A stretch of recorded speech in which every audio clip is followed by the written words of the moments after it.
la misma que utilizamos para las charlas anteriores, la página del National Rogers y Young. En la charla del día de hoy vamos a hacer un vistazo general de la leucemia mieloide aguda, pasando por su epidemiología, su fisiopatología, manifestaciones clínicas, diagnóstico y cómo se hace el mismo, y el tratamiento con ciertas puntualidades en algunos subtipos de relevancia.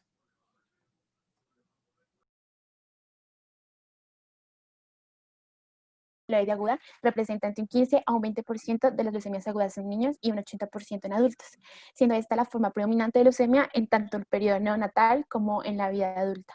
Como vemos en la imagen de la izquierda, la leucemia está categorizada como el 10º tipo de cáncer más común y se estima que para finales de este año tengamos alrededor de 60.530 nuevos diagnósticos, de los cuales se atribuyen alrededor de unos 19.000 a leucemia mieloide aguda.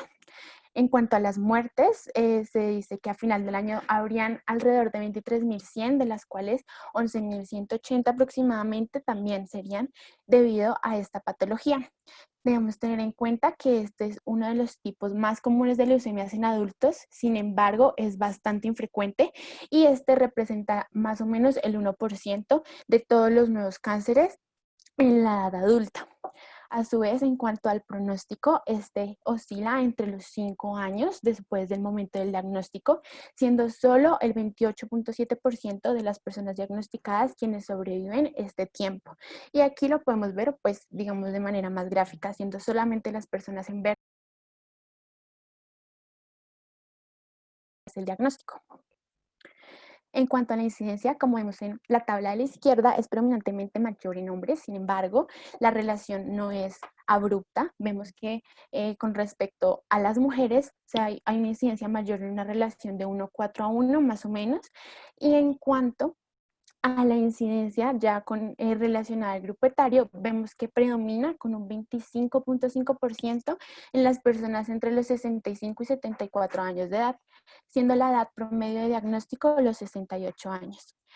Sin embargo, no podemos desmeritar el 4.5% de los menores de 20 años, porque aunque parece poco, digamos que comparándolo un poco con el resto de momentos de vida, debemos acordarnos, como ya hemos hablado en charlas anteriores, que las leucemias agudas son los cánceres más frecuentes en la infancia y que aunque la leucemia linfoblástica aguda es la leucemia aguda más común en los niños entre los 2 y 15 años y que además representa entre el 85% de los casos, la leucemia mieloide aguda constituye un poco más del 14%. Entonces no debemos desmeritarla. A su vez, en cuanto a la mortalidad, también vemos que es un poco mayor en los hombres y ya relacionado con el grupo etario, vemos que con un 29.7% ocurre más entre los 75 y los 84 años de edad, siendo la edad promedio de muerte los 73 años. Aquí tampoco debemos desmeritar el 1.7% de los menores de 20 años, que aunque de nuevo parece muy bajo, es uno de los tipos más este tipo de leucemia se encuentra entre las primeras causas de muerte en la población pediátrica en el mundo. En cuanto a la epidemiología en Colombia, recordemos que aproximadamente entre el 70 y el 80% de los pacientes menores de 60 años logran una remisión completa y como ya hemos hablado, la supervivencia global se aproxima a los 5 años. Importante tener en cuenta que, pues, según distintas guías de práctica clínica aquí de la leucemia mieloide aguda en Colombia, tanto para menores como para mayores de 18 años, en el apartado epidemiológico aclaran que en nuestro país no se cuenta con información apropiada y completa sobre el comportamiento clínico y epidemiológico de la leucemia mieloide aguda. Sin embargo, en la tabla que vemos del boletín epidemiológico semanal de la semana 8 del año pasado, poco con relación a la linfoide aguda, es una de las que más incidencia tiene pues en esta edad.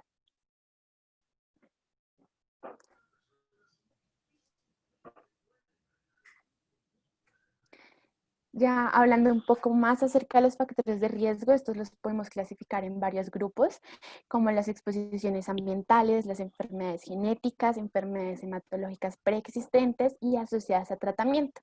En cuanto a las exposiciones ambientales, es muy importante tener en cuenta el benceno y la radiación ionizante, aunque el grado de riesgo de esta aún no está claro. En cuanto a las enfermedades genéticas, hay una lista bastante grande, siendo los más importantes el síndrome de Down, el síndrome de Bloom, la anemia de Fanconi, las disqueratosis congénita, la ataxia telanginésica, el síndrome de Li-Fraumeni, el síndrome de Cosman y el Klinefelter. En cuanto a las enfermedades hematológicas preexistentes, también tenemos una larga lista donde los trastornos mieloproliferativos crónicos, la policitemia vera, la trombocitopenia esencial y mielofibrosis idiopáticas tienden a ser los protagonistas. Y ya asociados con el tratamiento, los tendemos a relacionar con los tratamientos que utilizamos en las quimioterapias, siendo los más importantes los medicamentos alquilantes. A su vez, debemos tener en cuenta ciertos factores de riesgos inciertos, como lo son la exposición a campos electromagnéticos, la exposición laboral a diésel, gasolina, algunos solventes e incluso herbicidas y pesticidas.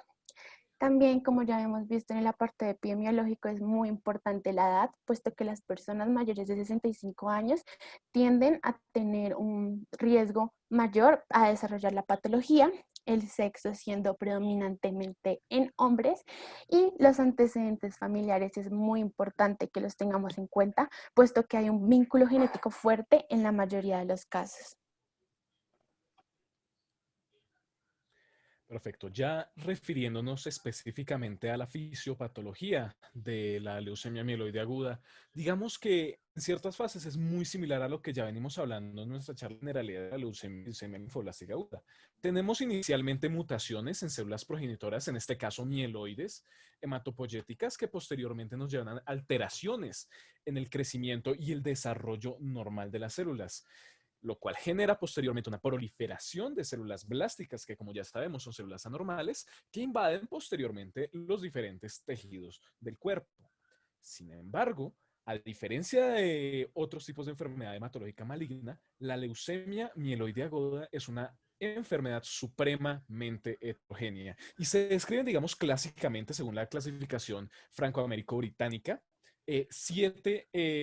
ocho subtipos de M0 a M7 de leucemia mieloide aguda según sus características morfológicas.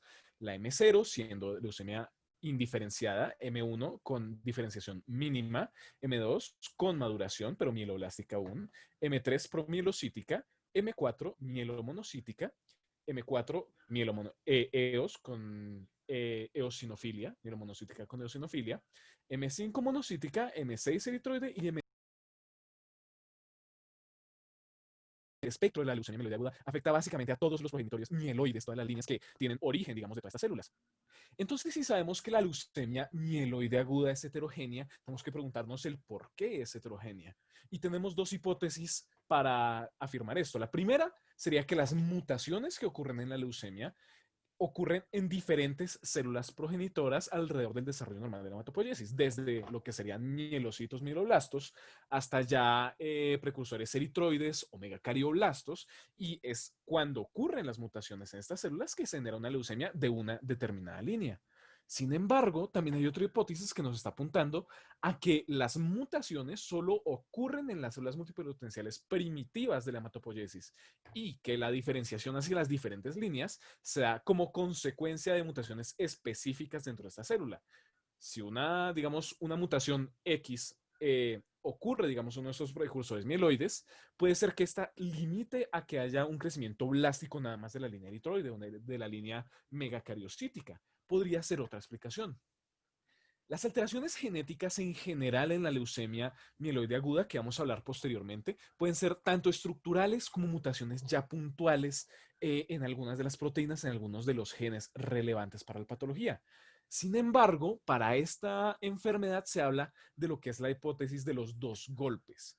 ¿Qué quiere decir esto? Que para que se genere la leucemia mieloide aguda como una entidad clínica definida, es necesario que hayan dos mutaciones que actúen de forma cooperativa. Y estas se dividen en dos tipos, digamos. Para que haya esto, tiene que haber primero una mutación que dé una ventaja proliferativa a las células malignas. Llámese, por ejemplo, una mutación del gen KIT, una mutación de la vía de Carras o una mutación de FTLD, que ya posteriormente vamos a ver que se asocian a peor pronóstico, que nos genera esta hiperproliferación medular. Y en segundo lugar, un compromiso de la hematopoiesis normal que nos lleva a que esa proliferación sea no de células hematopoyéticas normales, sino de células blásticas. Clásicamente, la leucemia mieloide aguda nos lleva a un compromiso de la hematopoiesis normal, dado por citopenias de las diferentes líneas, como ya vamos a ver más tarde. Sin embargo, lo que originalmente se pensaba que era porque el crecimiento blástico de la leucemia desplazaba y mataba a las células hematopoyéticas normales, se está empezando a reevaluar o están empezando a salir diferentes hipótesis en los últimos tiempos. Debido a que en muchos pacientes con leucemia mieloide aguda, la celularidad medular normal de células hematopoyéticas normales es normal o elevada, ahora se está teorizando que este compromiso de la hematopoiesis es más bien que las células leucémicas impiden el desarrollo de los precursores hematopoyéticos normales hacia las diferentes líneas. Los 4 mecanismos ya descritos ampliamente para la leucemia mieloide aguda tienen diferentes mecanismos por los cuales los puede causar. La radiación tiene su daño directo al ADN por medio de destrucción de la doble cadena, por medio de la generación de translocaciones que van a generar posteriormente la patología. La quimioterapia también genera este daño directo y se asocia sobre todo al uso de agentes alquilantes, como ya vimos. Por ejemplo, la ciclofosfamida, que recordemos también se usa para el tratamiento de enfermedades autoinmunes. E incluso múltiples de estos agentes, por ejemplo, si uno va a tratar una enfermedad y le puede añadir ciclofosfamida y azatioprina, se pueden sumar para que nos dé un riesgo elevado de la leucemia mieloide aguda. Asimismo, otros agentes como el letopósido también se asocian con leucemia mieloide aguda, en este caso, dosis dependiente. Por último, químicos como lo del benceno y el cigarrillo tienen mecanismos, digamos, debido ya a la exposición per se a estos factores. Mutaciones en enzimas determinadas, como lo es la NQO1 o mutaciones de la HYL1, que son enzimas que participan en el metabolismo del benceno, se asocian con un riesgo elevado de presentar leucemia mieloide aguda. Aunque el benceno se asocia con un riesgo mayor para la patología que el cigarrillo de todos modos tiene un riesgo fuerte para su desarrollo. Ya hablando, digamos, de las enfermedades, que es muy importante considerar en este tipo de leucemias, vamos a hablar de varios mecanismos. En primer lugar, las patologías de inestabilidad cromosómica, por ejemplo, la anemia de Fanconi o, por ejemplo, el síndrome de Bloom, genera aparición sistemática de mutaciones dentro de las células. Y a medida que pasa el tiempo, estas se van sobreañadiendo hasta que termina generando una leucemia mieloide aguda, que se definiría también por un cuento de blastos mieloides superior al 20%. La quimioterapia y la radioterapia para las patologías malignas que se puedan presentar puede precipitar la aparición de leucemia mieloide aguda. Por ejemplo, malignidades hematológicas como lo es la trombocitemia esencial o la policitemia vera. Se ha visto que el tratamiento de las mismas puede precipitar un cuadro de leucemia mieloide aguda. Se asocia también a síndromes mielodisplásicos y síndromes mieloproliferativos crónicos, como lo es la ya llamada policitemia vera, trombocitemia esencial, mielofibrosis primaria y la que les traemos acá, que es la leucemia mieloide crónica. Noten, por favor, la cantidad elevada de células que parecerían, digamos, células encallado normales de neutrófilos, así como la presencia de blastos en periferia, como es clásico de esta patología. Bueno, en cuanto a las manifestaciones clínicas, debemos tener en cuenta que la leucemia mieloide aguda se va a manifestar tanto con síntomas como con signos que van a estar directamente relacionados con la ineficiencia de la hematopoiesis. Entonces, las manifestaciones las podemos clasificar mediante distintas categorías, pero en este caso lo vamos a hacer mediante 2 formas, entre el grado de frecuencia y la afección a nivel sistémico. En cuanto al grado de frecuencia, tenemos las más frecuentes que van a estar asociadas a la alteración en la serie roja, en la serie blanca y en la serie plaquetaria. A su vez, vamos a tener manifestaciones clínicas asociadas con la leucocitosis, con la infiltración por los blastos y alteraciones en el sistema nervioso central. Entre las menos frecuentes vamos a tener visceromegalias, disfunción orgánica, sarcoma mieloide y síndrome de Sweet y cloromas. En cuanto a la sintomatología más común, vamos a ver fatiga, debilidad, cansancio y disnea de esfuerzo relacionado con la alteración de la línea roja y que tienden a ir muy de la mano de la anemia. En cuanto a la alteración de la serie blanca, vamos a tener infecciones frecuentes que son de intensidad variable, principalmente son infecciones piógenas menores en la piel y pues digamos que sinusitis, neumonía, pielonefritis y meningitis tienden a ser infecciones mucho menos comunes y también la fiebre, este es un signo bastante importante, puesto que como vamos a ver más adelante, va a haber un grupo grande de pacientes que la tengan al momento del diagnóstico y que esta tiende a estar o no asociada con las infecciones que el paciente presenta. A su vez, podemos tener manifestaciones relacionadas con la alteración en la serie plaquetaria que se manifiestan a través de hemorragias que bien pueden ser leves o pueden ser ya más importantes, como lo pueden ser hemorragias gastrointestinales, geniturinarias, broncopulmonares, incluso del sistema nervioso central, pero estas son muy raras en el inicio de la patología. A su vez, podemos tener hematomas sin motivo aparente o por una lesión menor y la presencia de petequias, epistasis e incluso la coagulación intravascular diseminada. Estos sí tienden a ser frecuentes en el inicio de la patología. Secundarios a leucocitosis tenemos alteraciones de la visión, como visión borrosa, mareos, cefalea, confusión, priapismo, disnea, dolor óseo en mucha menor medida, lisis tumoral, que como ya habíamos visto en charlas anteriores puede ser una urgencia oncológica importante e insuficiencia renal. A su vez, en manifestaciones relacionadas con el sistema nervioso central tenemos cefalea, que tiende a ser de una intensidad importante, parálisis de los pares craneales o cambios visuales en menor medida. Debemos tener en cuenta que se requiere de 1 a 3 meses para ser diagnosticada a partir de los síntomas iniciales. Esta es una tabla resumen que pues, nos dice más o menos lo que ya hemos hablado. Van a haber dos manifestaciones clínicas distintas, una que va a ser relacionada a la insuficiencia medular, como lo es la relacionada a la anemia y la alteración de la serie roja con síndromes anémicos de intensidad variable, con la alteración de la línea blanca, que va a ser pues predisposición a infecciones, donde los focos comunes, como podemos ver, son la orofaringe, pulmones, piel e incluso el área perianal. Como les había comentado, la fiebre es un signo bastante importante, puesto que el 30 al 50% de los pacientes la tienden a presentar al momento del diagnóstico. En cuanto a la trombocitopenia, vemos que ya habíamos visto manifestaciones hemorrágicas como púrpura, hematomas, gingivorragias. Este de hecho tiende a ser un síntoma que aparece al inicio de la patología, epistaxis y hemorragias retinianas en menor medida. Y ya infiltración meningea y pues los síntomas derivados de la leucostasis, como la cefalea intensa, confusión y coma.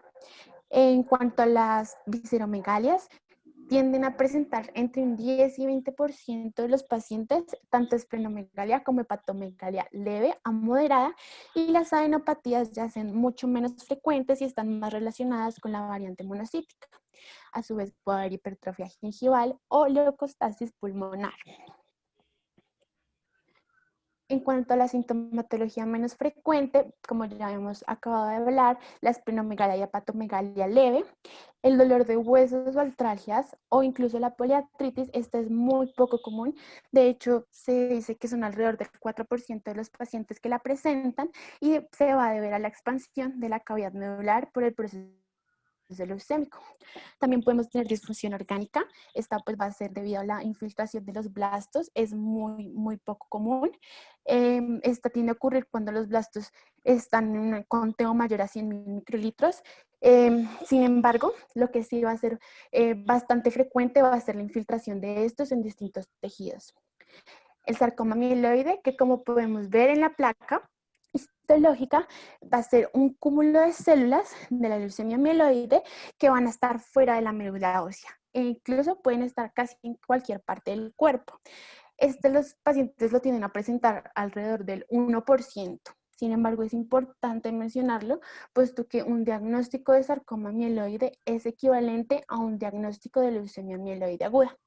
Y por último, en cuanto al síndrome de Sweet y los cloromas, el síndrome de Sweet es la imagen que vemos más a la derecha y este es un exantema cutáneo con infiltración de neutrófilos en la dermis y Por último, los cloromas, que es la imagen que vemos más al centro, son unos tumores de blastos mieloides que van a tener manifestaciones cutáneas.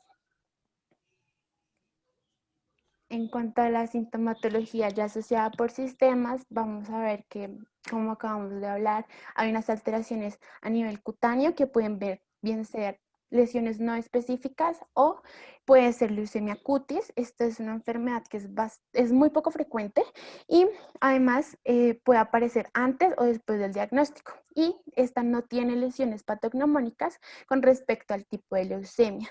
Es la que podemos ver representada en la imagen del centro.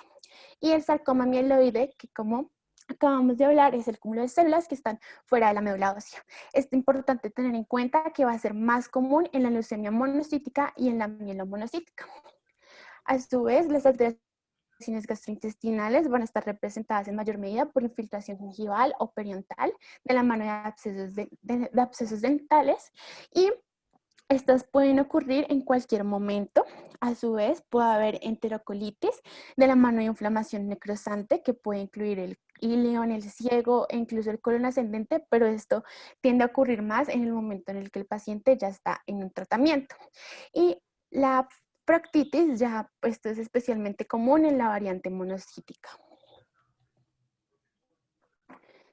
En cuanto al tracto respiratorio, pues predominantemente pueden ser infiltraciones o tumores que pueden llegar a obstruir la vía respiratoria y pues esto es importante que lo tengamos en cuenta puesto que puede poner en riesgo la vida del paciente. A su vez pueden haber afecciones cardíacas, estas van a estar mediadas principalmente por una infiltración que pues puede ser pericárdica o ventricular, pueden ir acompañadas de hemorragias. También pueden generarse trombos y estos ocasionalmente pueden llegar a causar una insuficiencia cardíaca, arritmia o incluso la muerte. Las alteraciones cardíacas tienden a ser frecuentes, pero rara vez generan sintomatología. Y en cuanto a las manifestaciones renales, estas pues tienden a haber infiltraciones celulares, pero pues es muy raro que generen alteraciones funcionales. Y pues es más común que tengamos hemorragia en la pelvis o en el sistema colector. En cuanto a el osteoarticular, como ya habíamos hablado, es muy poco común, alrededor de un 4% que las personas sientan dolor articular u óseo y es mucho menos común presentar necrosis del tejido. A su vez, en el sistema nervioso central, pues va a estar mediada por la infiltración y este tiende a comprometer las meninges y es muy extraño que pues pueda haber una afección del sistema nervioso, bien sea central o periférico, debido a este. Y ya por último, las alteraciones sensoriales también van a estar mediadas por la infiltración de blastos, que bien pueden ser a nivel retiniano, coroideo o incluso del nervio óptico. Además, pueden haber hemorragias internas del oído u otitis externa e interna. Y también tumores mastoides que pueden involucrar el séptimo par craneal. Listo, ya habiendo visto ese pequeño vistazo a las manifestaciones clínicas, pasemos al diagnóstico. Digamos que vuelve y juega la diapositiva que les presentamos en nuestra charla de leucemia linfoblástica aguda, donde el gold estándar es la biopsia médula ósea y puede haber una descripción morfológica, inmunológica y genética que es necesaria para el diagnóstico de leucemia mieloide aguda.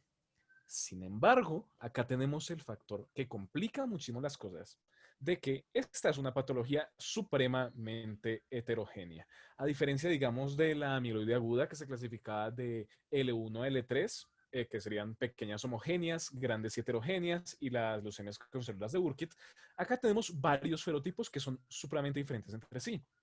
Por ejemplo, si vemos acá en la esquina superior izquierda ese frotis de sangre periférico, vemos unas células con un amplio, digamos, una amplia tasa nucleocitoplasmática, algunas con bastante poco citoplasma, con poca presencia de gránulos en su periferia, que correspondería a lo que sería a una leucemia poco diferenciada, una leucemia mieloblástica aguda. A diferencia muy marcada de esto, por ejemplo, esta imagen que tenemos acá, también una leucemia mieloblástica, pero vean acá la presencia de bastones de Auer, que ya nos diría un poco más que esto es una leucemia mieloide aguda.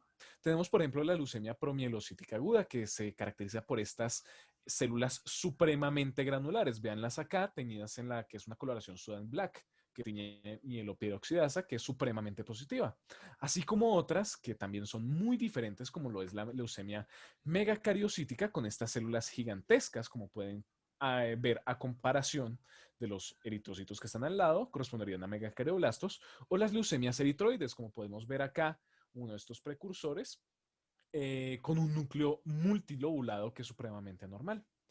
Entonces, tenemos que tener ciertas pautas, ciertos mínimos que digamos que uno debe tener en cuenta cuando uno va a pensar que una patología determinada es una leucemia mieloide. Digamos que en primer lugar, a diferencia de los blastos linfoides, el citoplasma es más evidente en los blastos mieloides. La presencia de gránulos va a ser muy importante para diferenciar de los dos. Sin embargo, esto varía según el tipo de leucemia. Algunas, como lo es la leucemia M5 o monocítica, van a tener mucho menos componente granular, que va a dificultar bastante su diagnóstico. A nivel morfológico, los bastones de Auer van a ser patognomónicos de esta patología y al verlos uno siempre va a tener que pensar en la leucemia mieloide aguda. Como podemos ver acá en la imagen de la derecha, los bastones de Auer se ven como estos pequeños bastones de color un poco eosinófilo, un poco rojizo, que se encuentran en el citoplasma de las células. Como ya habíamos explicado en alguna de las anteriores charlas, estos corresponden a la granulación de las mismas. Coloraciones especiales se pueden utilizar para diferenciar netamente morfológicamente una leucemia mieloide aguda de una linfoide, como lo es la coloración de Sudan Black, como vimos en la anterior diapositiva, o coloración de mieloperoxidasa, que van a ser positivas debido a que tiene la mieloperoxidasa. Pero el análisis realmente completo para poderlo diferenciar una leucemia de otra necesita obligatoriamente el inmunofenotipo y la genética de la misma. Entonces, hagamos un pequeño vistazo de qué alteraciones podemos encontrar en las diferentes leucemias. Empezando por las mieloblásticas, que corresponderían a la indiferenciada con mínima diferenciación y con diferenciación. Podemos encontrar respecto a inmunofenotipo varios marcadores que, digamos, en general pueden ser o de la línea, marcadores de la línea granulocítica o de la línea monocítica, que van a estar positivos en las leucemias mieloides agudas. Podemos resaltar, por ejemplo, el CD13 y el CD33, que van a repetirse a lo largo de muchas de las patologías que vamos a ver como marcadores de leucemia mieloide aguda, así como el CD11B. Las alteraciones genéticas van a ser supremamente relevantes. Y acá tenemos el claro ejemplo de la translocación 821. La translocación 821, digamos que se asocia en una muy buena parte a la leucemia de tipo M2, es la translocación más común en el paciente pediátrico. Y ella se va a relacionar mucho con leucemias de tipo mieloblástico. Va a ser también bastante común. Otras translocaciones se pueden encontrar, como la translocación 6-9, que va a corresponder también a leucemia de tipo M2. Hay una cosa muy relevante a tener en cuenta y es que esta translocación se asocia con una alta frecuencia de las mutaciones del FLT3, que son característicamente de mal pronóstico. Nunca vayan a olvidar este dato. Asimismo, otras características del inmunofenotipo, como es la mieloperoxidasa, van a estar positivas. Y lo mismo que les está diciendo la coloración Sudan Black. Ya en lo que se refiere a las leucemias promielocíticas, vamos a tener una alteración que es muy característica, que es la translocación 15-17. Y esta va a ser la translocación para el receptor de ácido transretinoico alfa, que va a ser supremamente importante. El ácido transretinoico, como vamos a ver posteriormente en la presentación, va a ser uno de los pilares para el tratamiento de la leucemia promielocítica y es uno de esos que diferencia el tratamiento de la promielocítica de las otras leucemias mieloides. Asimismo, vuelvan a ver acá CD13 y CD33 positivo.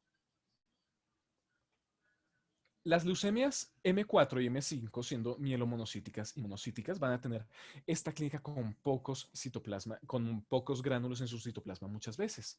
Sin embargo, podemos ver otros marcadores como lo es el CD11B, el CD11C, el CD13 nuevamente, que van a estar positivos. Hay varias alteraciones genéticas que se presentan en estas leucemias. Para la leucemia de tipo M4, una muy común es la inversión del cromosoma 16 o una translocación que comprometa esto también. La leucemia monocítica va a tener la translocación del 411, que va a ser también muy común en esta patología y que, si bien se acuerdan en algunas de las charlas anteriores, esta translocación también puede generar otros tipos de leucemia. va a ser un hallazgo muy importante a tener en cuenta en el paciente con una sospecha de leucemia monocítica. La clínica va a ser supremamente importante en este tipo. ¿Por qué? Porque en la M5 el compromiso gengival, la infiltración de los blastos a las encías del paciente va a ser supremamente marcado, así como el compromiso del sistema nervioso central, que de todas las leucemias mieloides, esta va a ser la que tiene una mayor ocurrencia de compromiso del sistema nervioso central y toca estar muy pendiente de esto. Ya las últimas, la leucemia eritroide y la leucemia megacariocítica, también tienen sus cosas muy particulares. Siendo una mutación de un precursor eritroide, lo más común entonces es que uno alcance a detectar antígenos específicos del eritrocito. Por ejemplo, el grupo ABO se puede detectar en estas células, el CD71, otras proteínas como la glicoforina A, la glicoforina C, u otras proteínas que se encuentran en la membrana del eritrocito van a ser comunes en estos tipos de leucemia, además de su morfología bastante característica que tiene la línea eritroide. Por su parte, la leucemia megacariocítica, recordemos de la hematopoiesis, que las plaquetas son partes del citoplasma de los megacariocitos, entonces vamos a tener varios antígenos, varios clústeres de diferenciación que nos van a hablar también de esta, digamos, de esta ancestría. Entonces, por ejemplo, podemos ver antígeno de factor de von Willebrand, que se marca la glicoproteína 1B, la 2B3A, que es muy importante para la hemostasis primaria, la 3A, en las células blásticas que podemos ver bastante más crecidas, así como la peroxidasa plaquetaria que va a resultar positiva en estos pacientes. Se describen también otros tipos de leucemia que no exactamente cuadran en el esquema normal de la clasificación FAB, que serían las leucemias eosinofílica, basofílica y de mastocitos, que también digamos, sus características. Por ejemplo, acá se pueden ver los gránulos supremamente eosinófilos en la leucemia eosinofílica, así como la presencia de cristales de Charcot-Leyden, los cuales van a ser debido a la producción de IgE de estas células.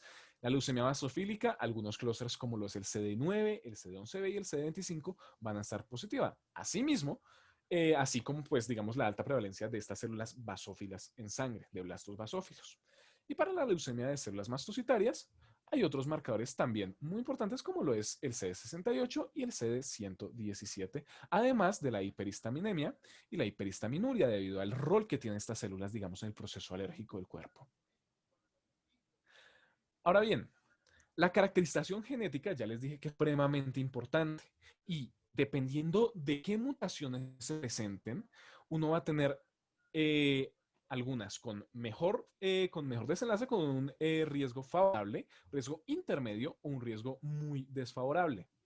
Entonces, de riesgo favorable incluimos la 821, que recordemos, las leucemias mieloblásticas, específicamente la M2, muy común en niños, la inversión del 16, las mutaciones del NPM1, que en este caso son mutaciones puntuales, no alteraciones estructurales, pero que no se acompañan de la mutación de FL3.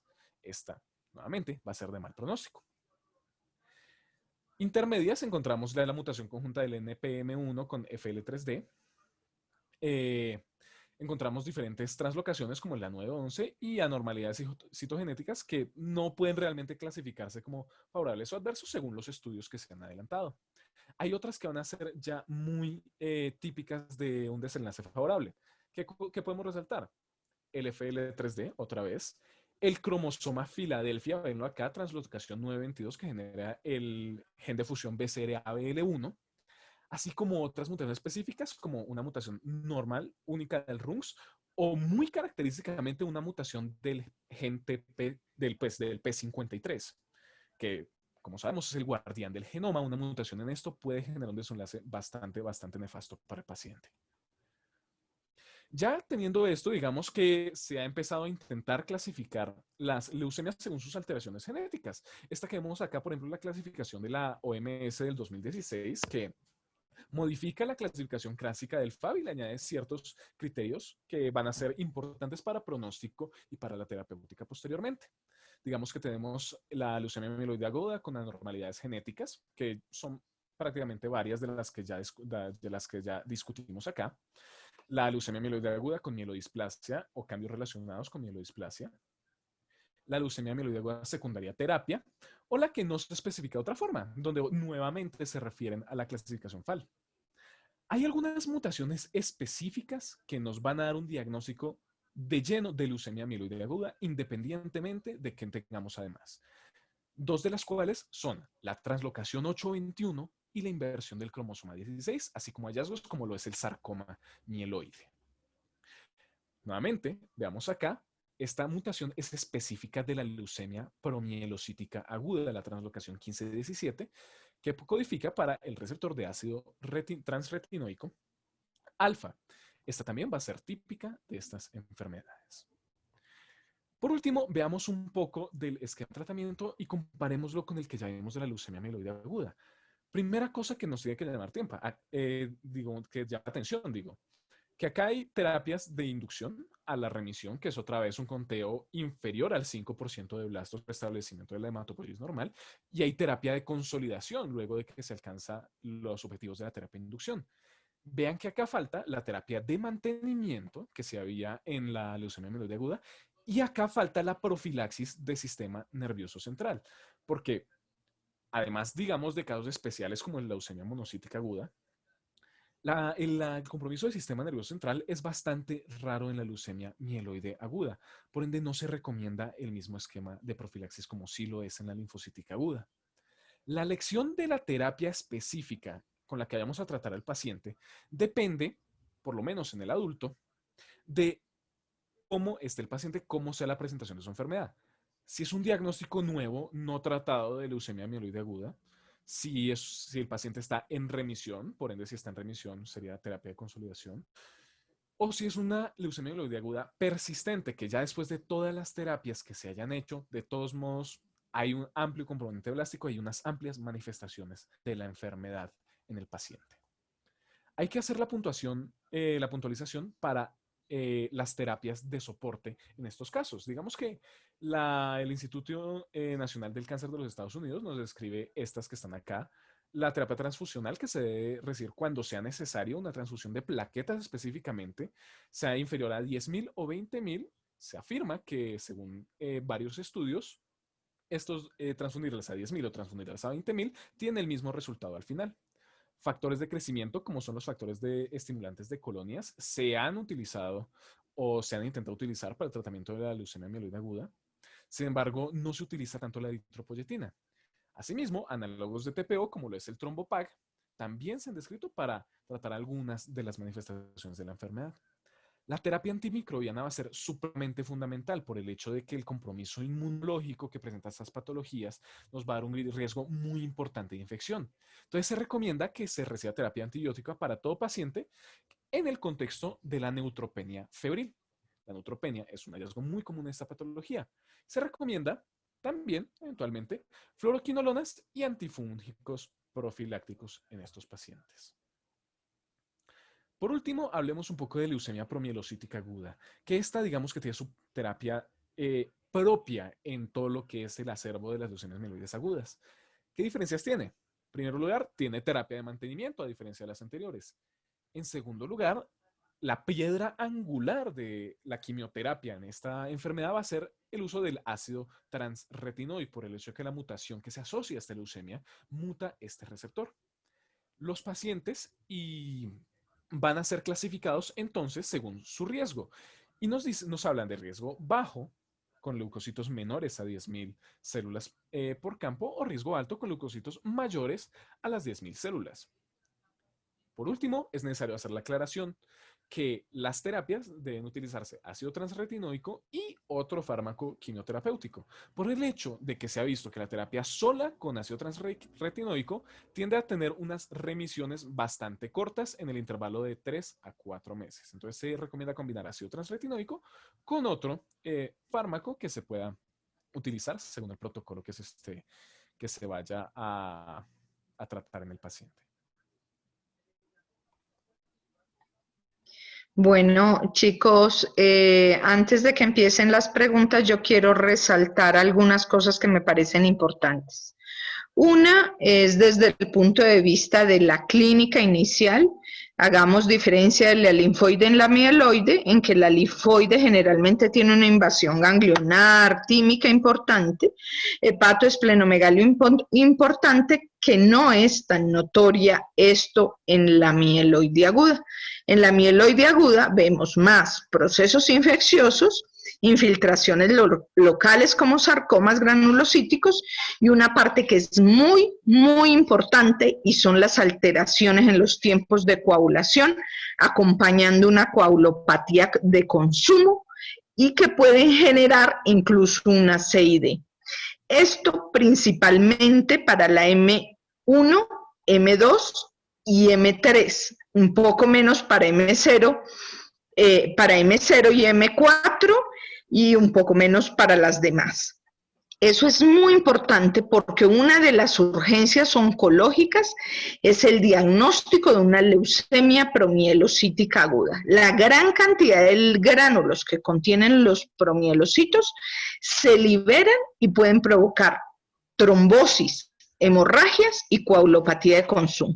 A veces este es el debut de esa enfermedad. Es muy importante que lo tengan en cuenta porque es una urgencia de tratamiento, porque el transretinoico permite la maduración de esas células y hace que esa coagulopatía se compense. Si usted se demora, esa es la leucemia con mejor pronóstico de todas las mieloides agudas. Vieron que el pronóstico de la mieloide aguda es miedoso, pero la promielocítica es la mejor, con sobrevidas superiores al 50%, mientras el resto oscilan entre 20 y 50%. Entonces, esa que es la mejor, la parte más importante es diagnosticarla muy bien, sospechar la coagulopatía de consumo para poder hacerle un manejo adecuado y el inicio temprano del ácido transretinoico.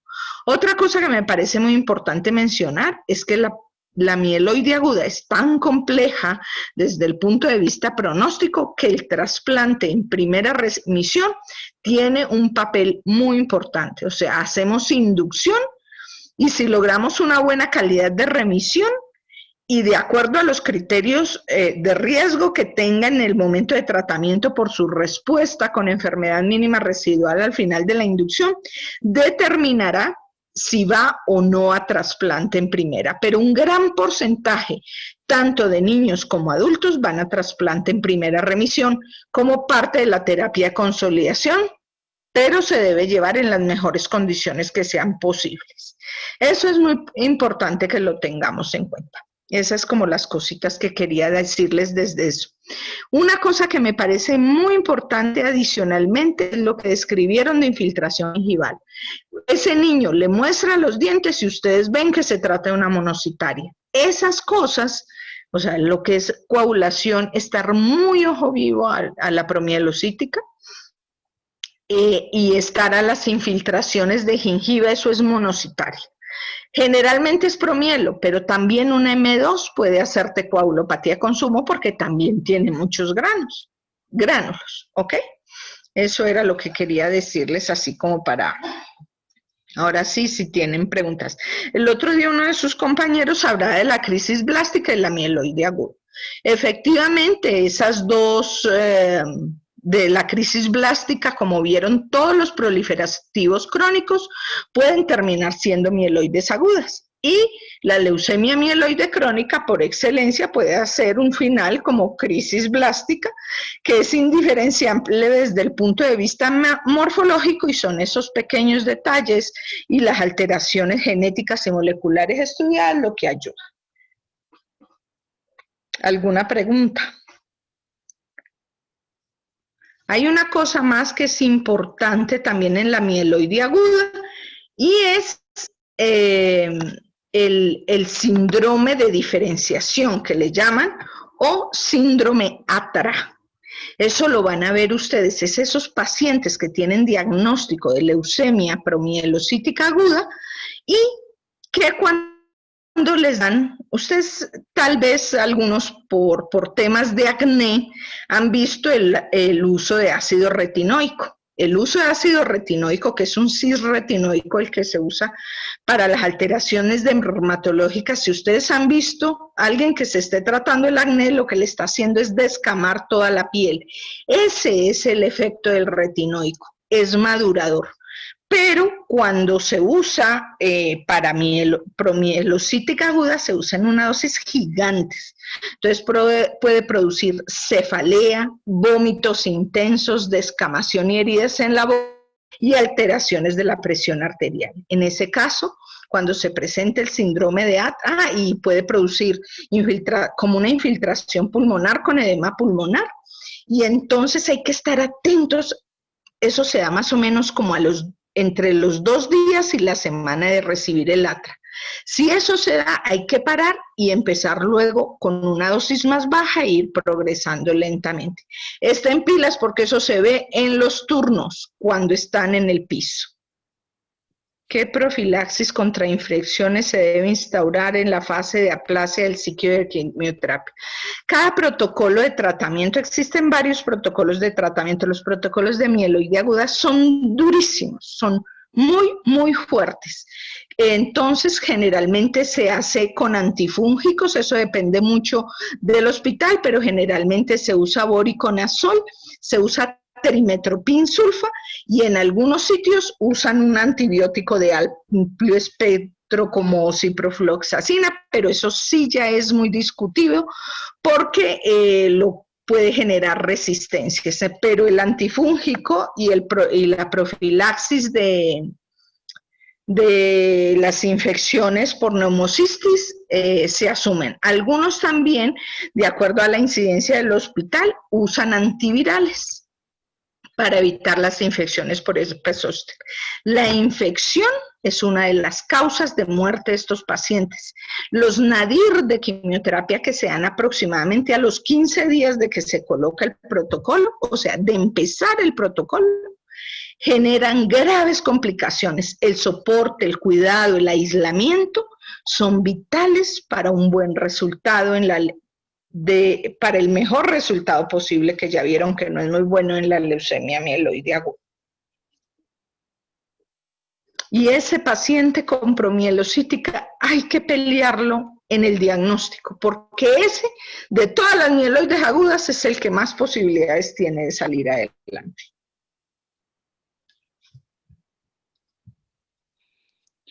Ok, doctora, muchísimas gracias. No sé si alguien más tiene una pregunta en este momento, puede abrir su micrófono y hacerla también.